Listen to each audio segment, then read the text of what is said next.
and 38 seconds past the hour of 3 o'clock Central Standard Time. Welcome back. It is a Monday edition of the Bumper to Bumper program on a still pretty cold Monday afternoon here in the Twin Cities of Minneapolis and St. Paul. Guardsy out today.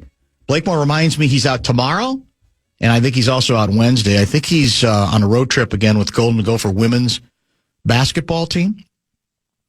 And then for that reason, Brett Blakemore is in that chair. He'll be in that chair as well tomorrow and Wednesday. And today probably will be, I'm guessing, start to finish, what we call a combo platter program. We spent, this is unusual for us, all of Sunday sermons on the horrific weekend and the larger ramifications regarding that story, and we'll continue to pick that up at times today. In fact, a lot of our guest situation is fluid. I will tell you that for the moment, locked in at 3:30 is Jonny Athletic, and we're probably going to play back a significant portion of our interview with Andy Luger yesterday, the former U.S. attorney. And again, I know there's people out there who listen 6 days a week, and they go, I heard it. I will just tell you, I appreciate that. I appreciate the loyalty, but the truth is that the weekday audience is a lot larger than the Sunday audience. So, and I think much of what Andy had to say remains as relevant today as it was yesterday. So that'll be eventually part of the program. I'm not locking in times because I'm also working as we speak on a couple of other guests. Bradshaw and Brian KFAN text line will be open eventually at 64686. So there will be plenty of A section. And let's, I guess, state the obvious. Anything else we talk about, including the Vikings' worst nightmare at the quarterback position, will seem rather fluffy and light compared to the A-topic story. Most people that I talk to believe that's self-evident, and yet they still continue to go on with other aspects of their lives, and in this case, other aspects of our show. So it will be a combo platter program again today, fully cognizant of whatever other subject we talk about. It will not have the same relevance, salience, and obviously urgency as the fast-moving story that we have been subjected to for the last several weeks.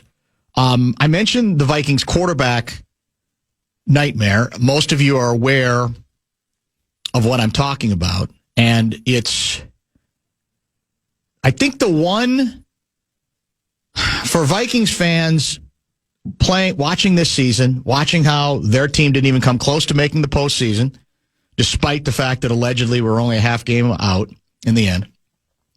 There's been one saving grace.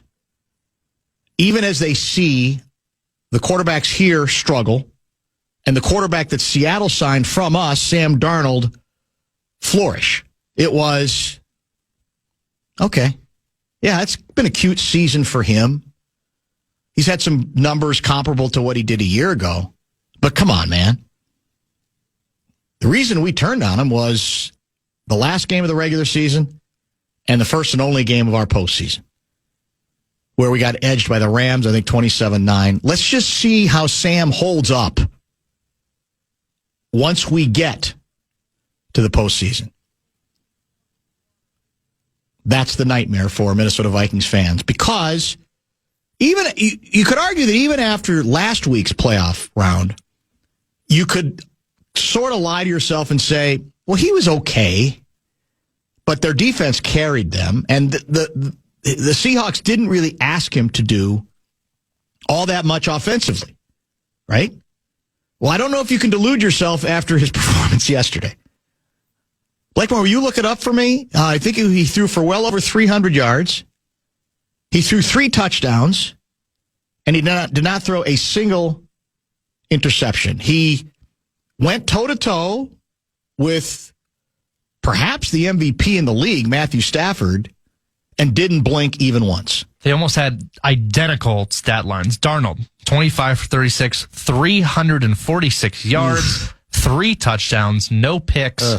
That's a 82.9 QBR and a 127.8 rating.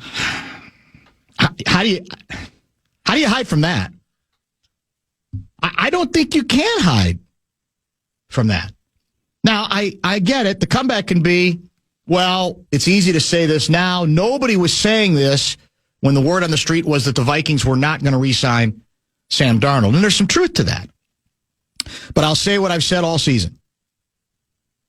If the Vikings quarterback approach, if the decisions that this team made in terms of who they were committing to this year had looked better, if that quarterback had looked better and healthier, then there wouldn't be all along this ongoing, looking back on history, recreating it, reviewing it, doubling down on it regarding Darnold, Daniel Jones, Aaron Rodgers, and dare I say it, as I did last Sunday, Bo Nix.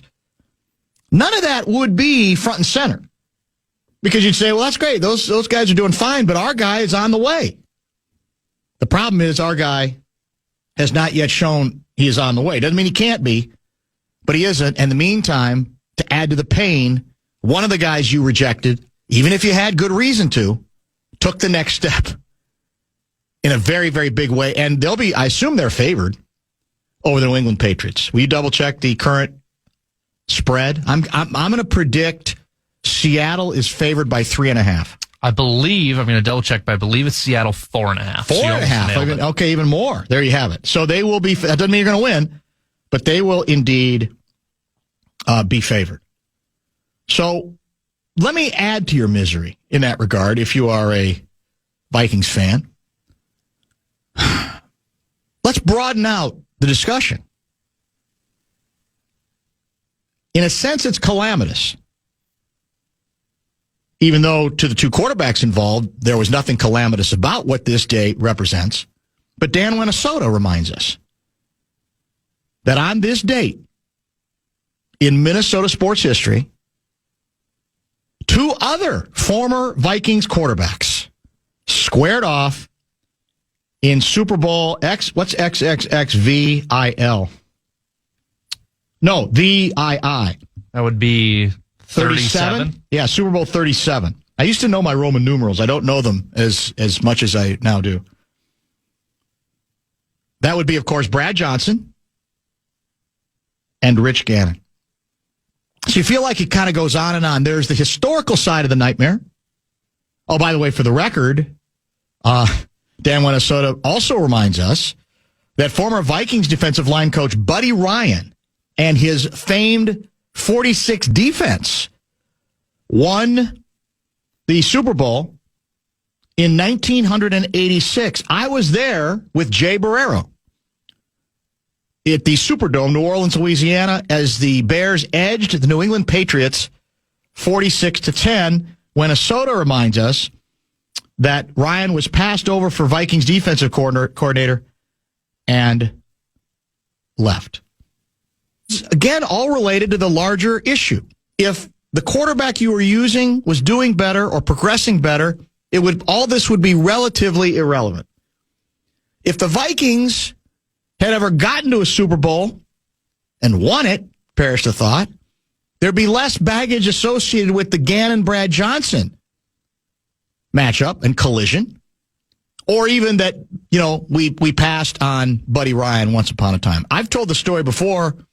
When Ryan was the head coach in Philly, my recollection is he was one and done in the playoffs 3 straight years. He resurrected the team, but then they couldn't get over the hump in the playoffs. And so there was some criticism of him there. And at the time, this was in the Bernsey era here. I proposed via Star Tribune, and there was no StarTribune.com then, I don't think, a coaching trade. Bernsey goes to Philly, and we get Buddy Ryan here. The thinking being Buddy would kind of be the new sheriff in town that actually Denny Green became. That was the whole idea. He would be, I don't give a damn how talented these players are, how many Pro Bowl players we got. He ain't getting it done. And the feeling was maybe Bernsey, being a little lighter, a little bit more of a player's coach, that might work on the other side of it as well. Well, obviously that trade never took place. In fact, I remember talking to Jerry Burns about that, the late, great Jerry Burns, in this very studio over the years. So you're back to, you're now going to have, just be prepared for it. Because there's a week in between. There's going to be 2 weeks of Darnold celebration. Because the media narrative, when he started the playoffs, was people were ready to turn on him and to say, well, yeah, he's 2 straight years. He's had 14-3 teams, but what has happened once it's really gotten to the nitty-gritty, he hasn't succeeded. They were ready. The Jackals were ready to turn that spotlight on him. But it's gone the other way now.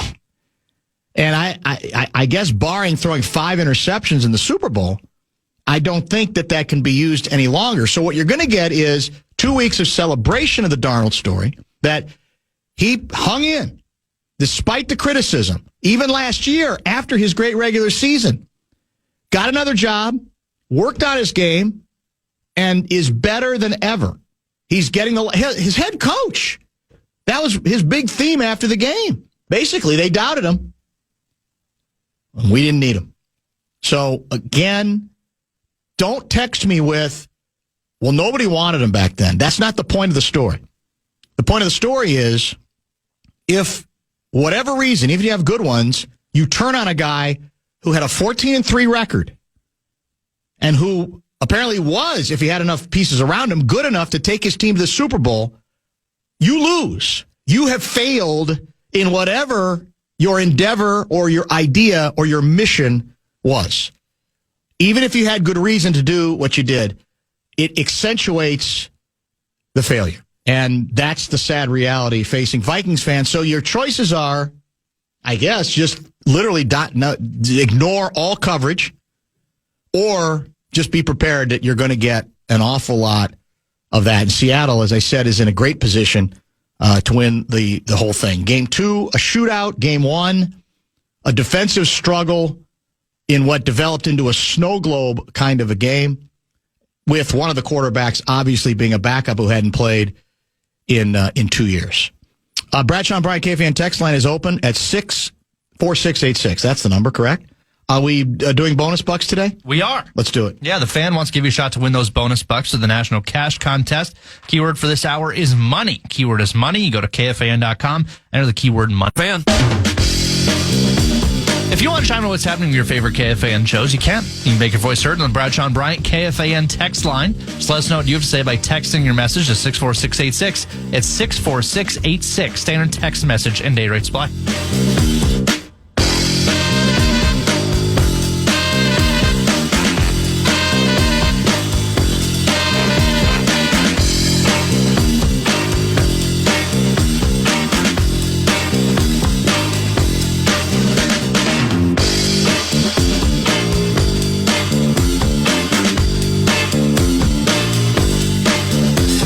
Somebody via X wanted to know what segment of the program we would discuss Darnold. Not signing Darnold, he writes, is comparable to the Herschel Walker trade. He asked it as a question. I hope he doesn't believe that. It's not even in the same ballpark, I wouldn't say, because in this case, we didn't lose a bunch of draft choices. In fact, we gained a bunch of money that at least allowed us to add pieces. Now, of course, the pieces didn't end up getting us anywhere, unfortunately. But no, I wouldn't say that's a particularly the Walker trade, needs to sort of stay, I think, in its own place. Would be the best way that I could put it. Johnny Athletic is coming up at the bottom of this hour. Bradshaw and Bryant KFAN text line is 64686. By the way, can we assume that Larry Mondello guy is listening? I think he's probably all the time listening he's more got than his he's people. not. Yeah. So close circuit to Larry Mondello guy. And I don't know what to do about this. Friday, he sent a text, I think it was like in the last half hour of the show. And I was in the process of blocking somebody else, but I did it too fast. I'm pretty sure I blocked Larry Mondello guy. No. Now, I don't think that means he's blocked for common, because I think it has to be on each logon, right? Correct. But I don't know how. The problem with the unblocking is that when you look at the spot where the numbers come up, they're not sequential. In other words, it's not the last number that you got blocked. So I don't even know how to unblock them because I don't even know how to find. Do you know how to do that? I can go in. So I have his number. Oh, so good. I can go in and all right, find good. it. Then if you can find it, I feel because the last thing I want to do is have Larry Mondello guy feel like we've turned on him. You know, well, you don't want to miss out on the comedic stylings. There's that of too. Larry Mondello. I was trying to avoid that, but yeah, there's probably some truth to it as well. Yeah, sometimes you can get I can get a little bit too quick with some of the blocks, and you end up blocking somebody you didn't even intend to block. So Larry Mondello guy, we'll try to figure that out. Maybe Blakemore can indeed figure that out as well. Meanwhile, someone who was supposed to get blocked is still running wild on your text good line. point. That's a great point. Yeah, you're exactly right. That's 100% double L for sure. So from the A section, there were some encouraging signs in the rhetoric early in the day, including from the president. But I, like most people, was a bit skeptical because the devil's always going to be in the details. Because he had said that he and Governor Walz had a pretty good conversation. Well, we've heard that before. The question is, does it actually lead to any kind of cessation? Is that the word? Cessati? I can't even spell the word. I think you know what I'm talking about. For me, the most significant development of the day thus far, and I might have missed something in the last minute or two, is the decision by Chris Mattel to withdraw as a Republican candidate for governor of the great state of Minnesota. And Chris had released like a video. It was about, I think, 10 minutes, very in depth, laying out a number of things, including the reasons that he chose to make this decision. And if you watch it, and you're someone who has been sympathetic to the ICE surge, did it give you any pause? Did it make you rethink it a little bit? Let's remember something. Chris Mattel ain't George McGovern. That's a dated reference, but he was a lefty from back in the day. He's not even Jacob Frey. In fact, he's an agitator often and critic of Jacob Frey and the governor. But to me, that should give what he had to say even greater power and resonance. And he basically said that he can't associate with a party that nationally is involved in stated retribution on our citizens. United States citizens, particularly those of color, live in fear. United States citizens are carrying papers to prove their citizenship. That's wrong. Now remember, for folks, law and order folks, Chris Mattel was a hero previously because he is right of center and because he defended successfully the state trooper, I believe his name was Londrigan. Same guy. Is it possible he's offering up what he's offering up because he's fed up?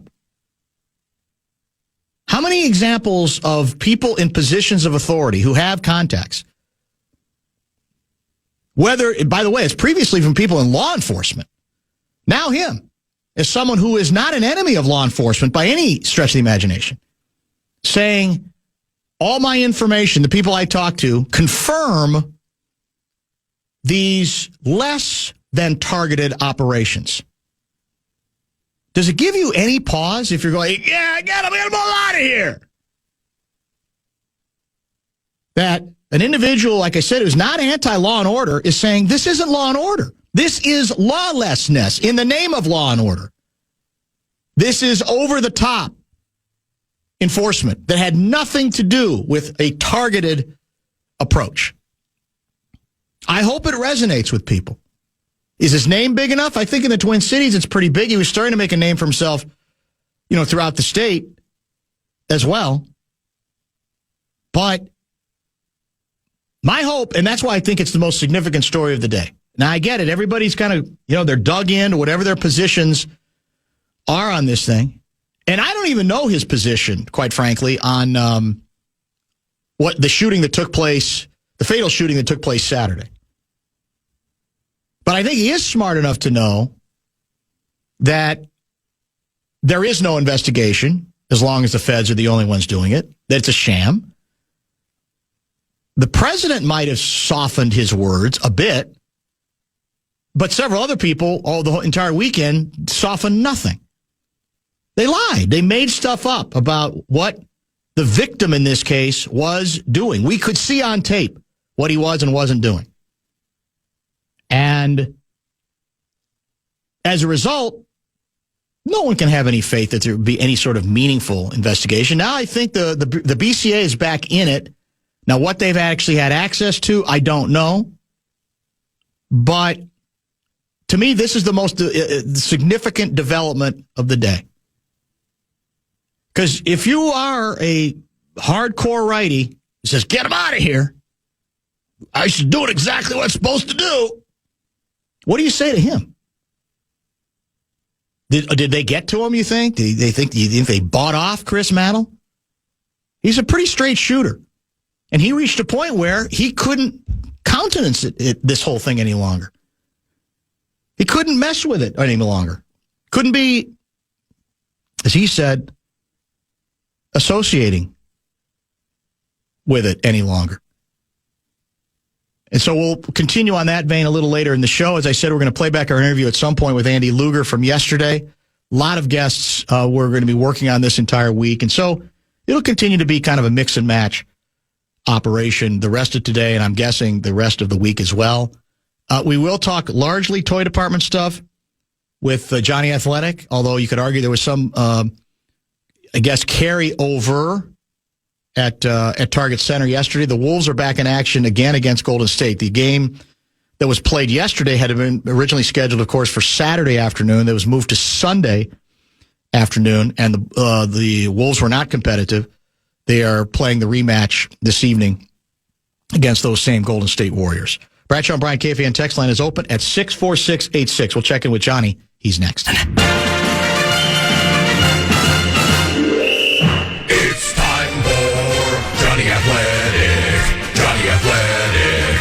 Jonny Athletic. And he's on with Dan Barreiro right now. It is indeed time for our good friend John Krasinski, John Athletic, joining us via the Connecticut Water Systems hotline. Wolves back in action tonight. Will that be a KFAN game or a Timberwolves channel game? Brett Blakemore, do we know? Believe a fan game. Fan game tonight. The rematch against the Golden State Warriors. It did not go very well last night. I trust you were there, Johnny, last night, weren't you? I was there. That's yes. what I thought. Yeah.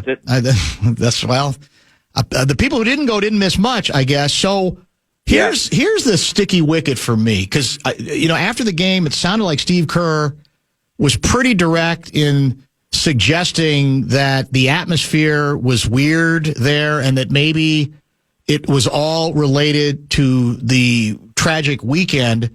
And I get what he's saying. I also worry about that, because it is also meaningless to try to bring that into the way a team played when somebody lost their life. I just think it's such a dangerous road to go down. But what did you observe? What did you make out of it?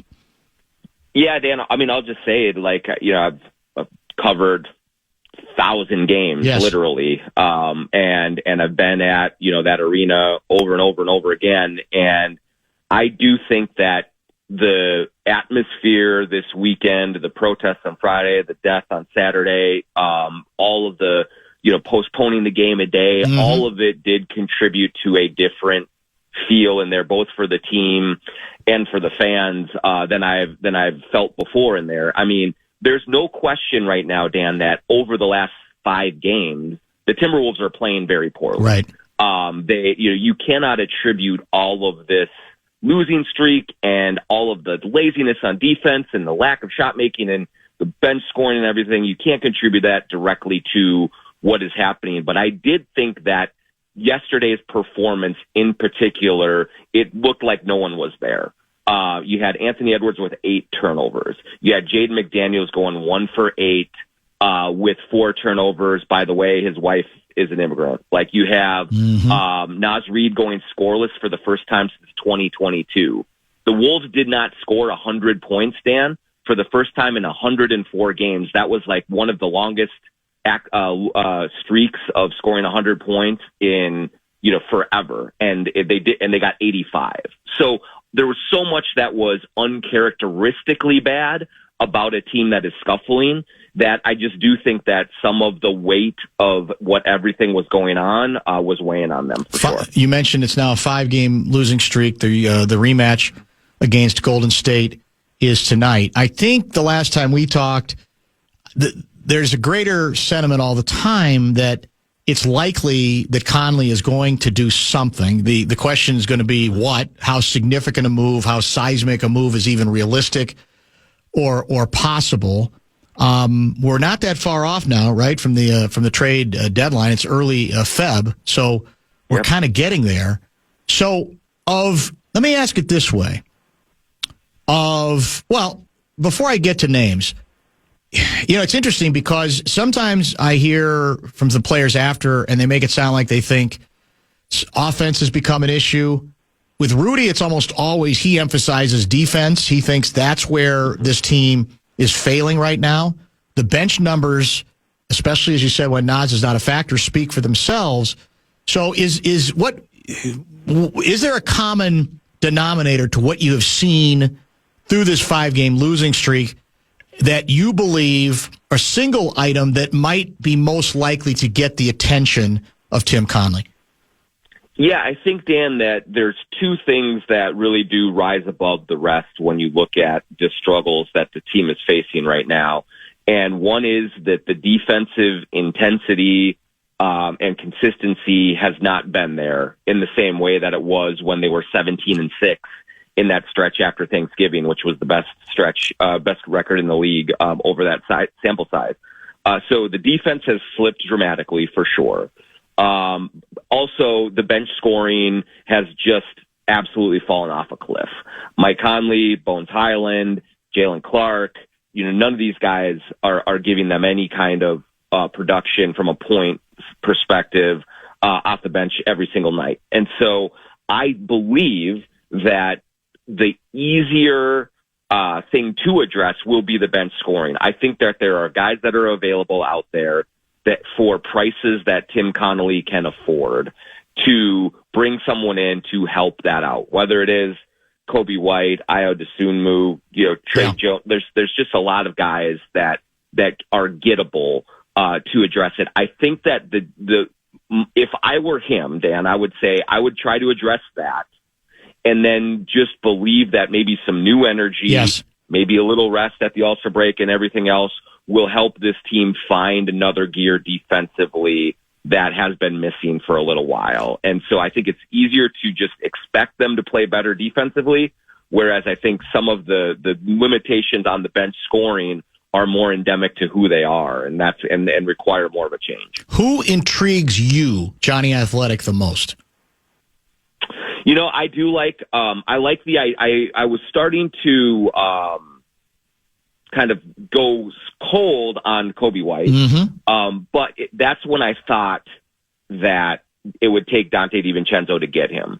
I like the idea of Kobe White coming off the bench for this team. If it is something of a, whether it's Conley and Dillingham or Dillingham, Shannon Miller, like some sort of combination of guys that either are not playing or are not playing very effectively right now.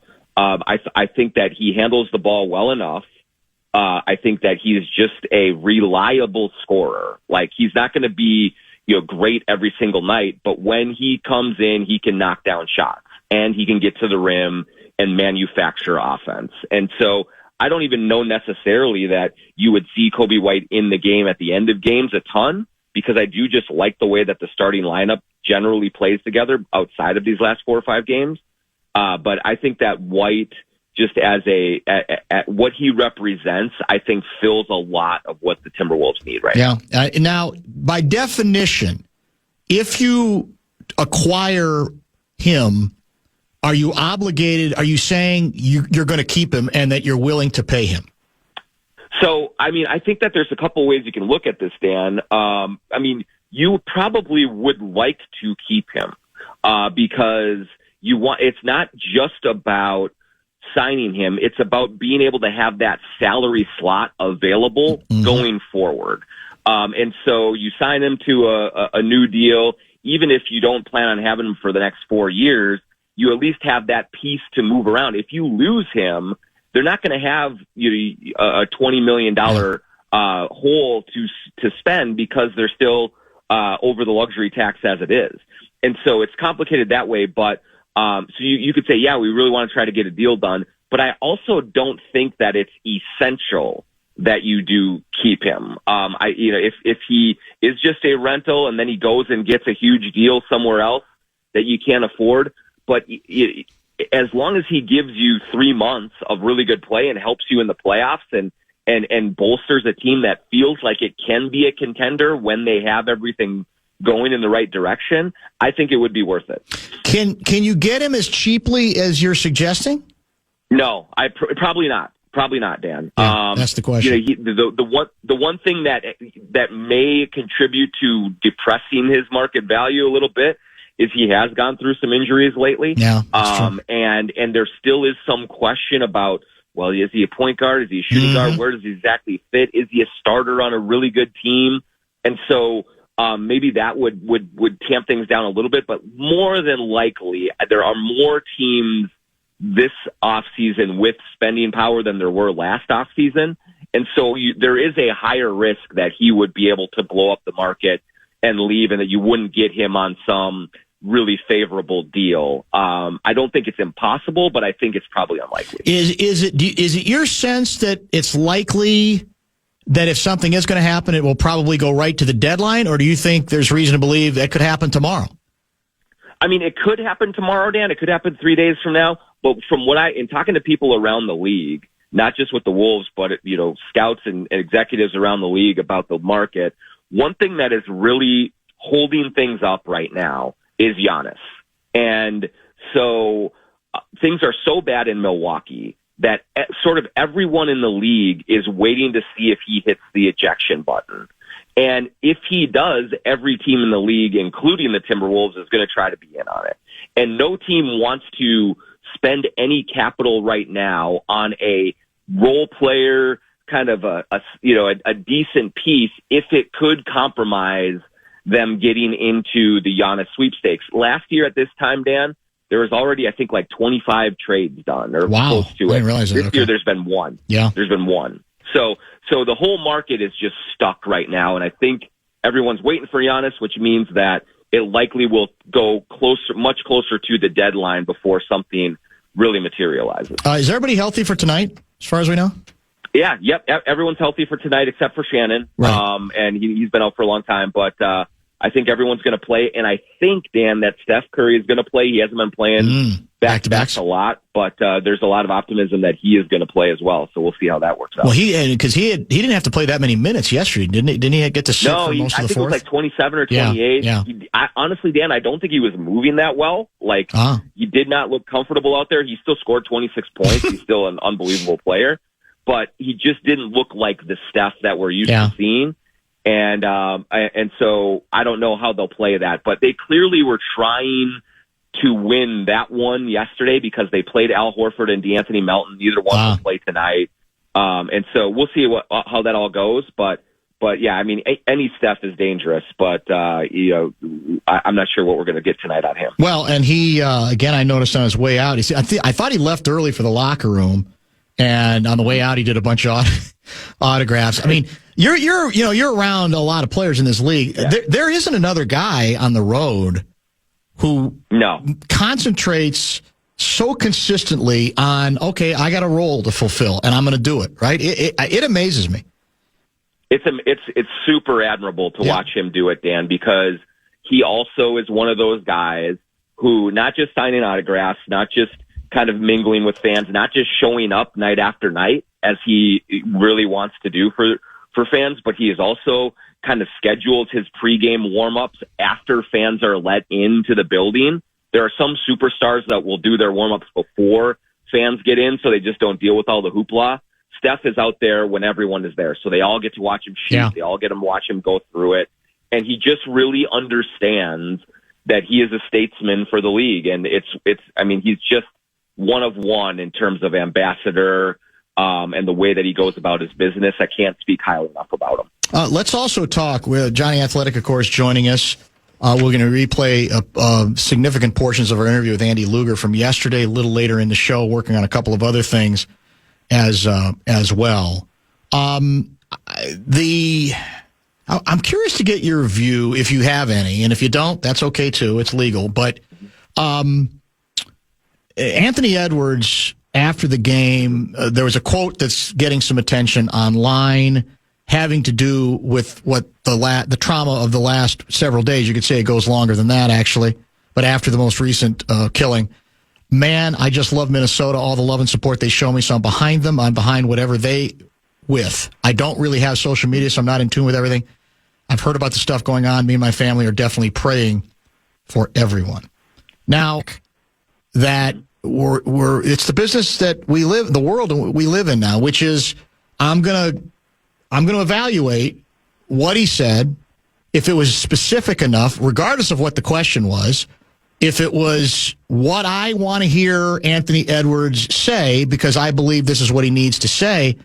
And this is not a new subject for me, because it goes back, it goes all the way back to the war in Iraq, for God's sake. This notion that we get to decide what athletes say, how far they go, whether, and we don't even seem to care. It's almost like we would rather have fake sincerity if it's the right words, as opposed to, here's how far I'm willing to go, the particular athlete.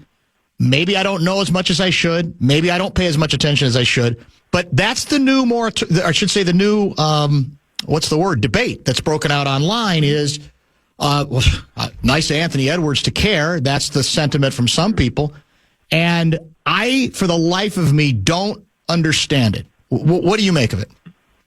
Yeah, I'll say this, Dan, and I think people in listening to me over the years and read my coverage probably know sort of which way I lean on a lot of these things. But I'll say in general, as a journalist, if an athlete wants to share his views on something going on that is important to him outside of basketball, I'm all ears for it. I want to engage with him. I want to listen to what's important to him on any subject in whatever way he feels, right, left, whatever you want to say. If he wants to do that, I'm happy to be there and to relay his thoughts and ask him about it and prod him and let fans, kind of behind the curtain on what this guy thinks about and what's in his heart and his mind as he's going about his daily life. And so those are all great. I mean, we've seen plenty of them. Karl Anthony Towns. We've seen lots of guys speak very eloquently in difficult moments about things.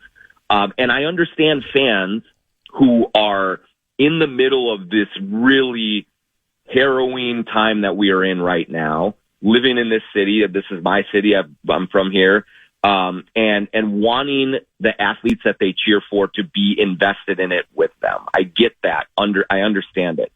But with Anthony Edwards and with several others, it is clear that either they are not the socially conscious type, which I don't think Anthony Edwards is. He did not want to talk about it last night before he was asked, or B, it's just like they don't want to go out on that limb because they don't want to say the wrong thing and get killed for it on social media. And so Ant is clearly in that camp. He does not feel comfortable relaying that stuff or speaking intelligently about that stuff, and it doesn't seem to be incredibly important to him. I'm not going to be one to judge that. I'm not going to be one that forces him to say anything and demands that he speak for, people who are out there suffering right now and want some sort of kind of beacon in the sports community. He is not that guy. If he tried to be that guy, I think it would fall flat. And I can't be mad at him for it. That's not his thing.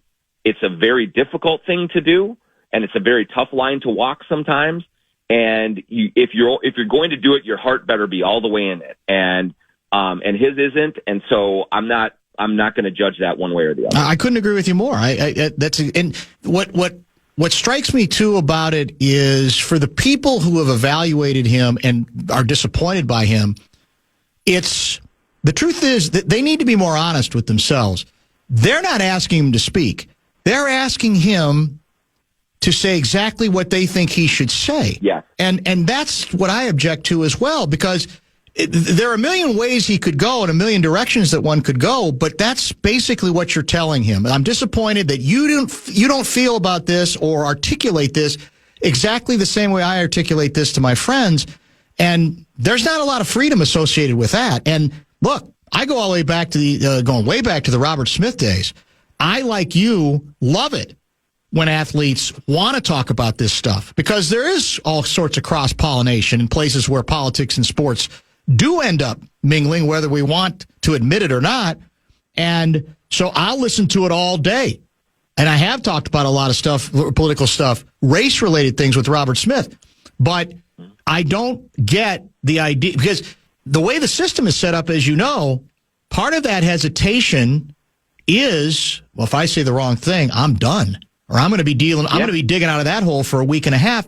And that's never considered by the people who are pounding their fists and saying, where is Anthony Edwards on this issue? He's the leader of the team. He should be leading us on this issue, as if whatever he says is going to make the difference between success and failure and how we go forward on the sort of crisis that we're dealing with, which in itself to me is a bit overwrought.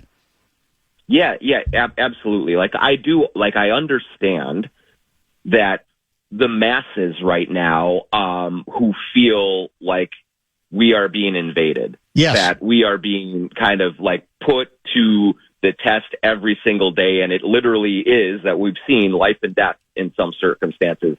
I understand them saying we need as much help as we can get. We need as much high profile people as can do it and are willing to do it, to be out there kind of taking our message to the masses, raising awareness. I understand all of that, but I can tell those people who want Anthony Edwards to do that, he is not the guy you want. He is not the vehicle you want, because you want people who can speak with passion, with conviction, with belief on your side. And he does not have that in this situation. And so might never have it.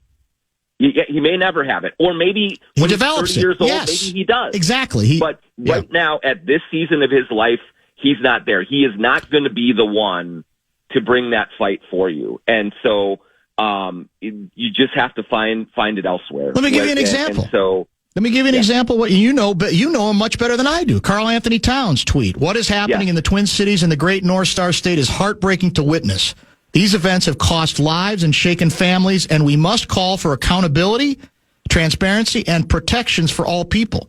This moment demands that we reflect honestly on what our values truly are. My thoughts, prayers, and deepest condolences are with the families of Renee Good and Alex Preddy. I stand with the people of Minnesota." Terrific statement, and more of what you're talking about, because that's just more in his wheelhouse, correct? Yes, that's who he is as a person, and that's who he's always been. But I think that's even who he's been more as he's gotten older. Yes, exactly. And he's gotten to understand the world around him more. He's connected with people, and so I just do think that he is more prepared, and he is more willing to educate himself on it and think about these things.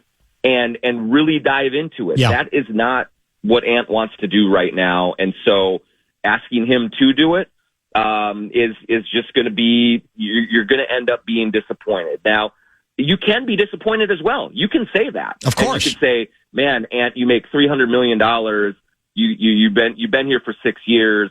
I really want more out of you. But that's your right. But it's also like there can be no demands made on him. And again, I just think that unless you understand who he is, who Cat is, you got to pick the right messengers, or else it's just not going to work out for you. Johnny Athletic with us. Let's finish up real quick with a couple of football related items. You well know that Sam Darnold is in the Super Bowl. You, I think, are familiar with the fact that he was with us as recently as last season. It's factual that most people were not rebelling against the notion of letting him go last year, but it's still a nightmarish scenario, I think, for the Vikings, because what it accentuates isn't so much that he got to that next level past the regular season, but that we still have nothing established here in his stead. If we did, then I don't think it would be as big a deal that he has probably the game of his life, certainly the game of his season, to reach the Super Bowl. But that's all part of this story, I think, that I don't doubt does make it painful for Vikings fans, who I think we're kind of counting on. He'll implode in the postseason. He'll show his true colors, and we will, and to that extent, be vindicated that we didn't find a way to keep him, even for one season as a franchise kind of a quarterback. Yeah, Dan, I do really believe that there's a lot of Vikings fans who were waiting with bated breath for him to fall flat. Yeah. And say, see, this is what it was. Right. And then they could rationalize what has happened. And I will say, I am of the mind, and I was back then, I understood the decision to move on from Sam Darnold in that moment. I understood you invested in J.J. McCarthy. The idea of having a quarterback on his rookie contract and what that does and what it makes available for you with team building around him. It all made sense with Sam Darnold not playing well at Detroit and the Rams in the playoffs. Like, all of that made sense. But this is also, we're judging this as a results over process in a way because it's a results oriented business. Exactly. And at the end of the day, Sam Darnold in the biggest spot of this season for the Seattle Seahawks, even after it was underwhelming for a lot of the season, including last week, he was not the reason that they were in the NFC title game. Very true. But he's the reason they're in the Super Bowl now. And you have to look at that and say, man, if the Vikings did have that this year with that defense, with the pieces around him, with Kevin O'Connell, would this season have looked a lot different? And I think it's impossible to say no, because when you make the move you did with McCarthy, you have to trust that the decision makers know, hey, this kid's ready. We're going to be good. We're going to try to contend, and he's going to be right there. He wasn't. And there's a lot of things around him that were not ready either, including maybe Kevin O'Connell in terms of working with McCarthy. But all of it just showed that it wasn't ready, and it was a mistake at the end of the day. That there's no other way to say it than it was a mistake right now to move on from Sam and go with J.J. McCarthy. Thanks for the time. We will talk to you soon. Thanks, Johnny. All right, thanks, Dan. John Krasinski on his way, if he's not already there, Target Center tonight because the Wolves are playing for the second consecutive night against the Golden State Warriors. The Saturday game got moved to yesterday. I think tonight's game is regular time, I'm guessing, just past 7 o'clock as well. Bradshaw and Bryant, KFAN text line is open. I do have, when we come back, though, I guess I'd call it some breaking ice-related news. Stay tuned.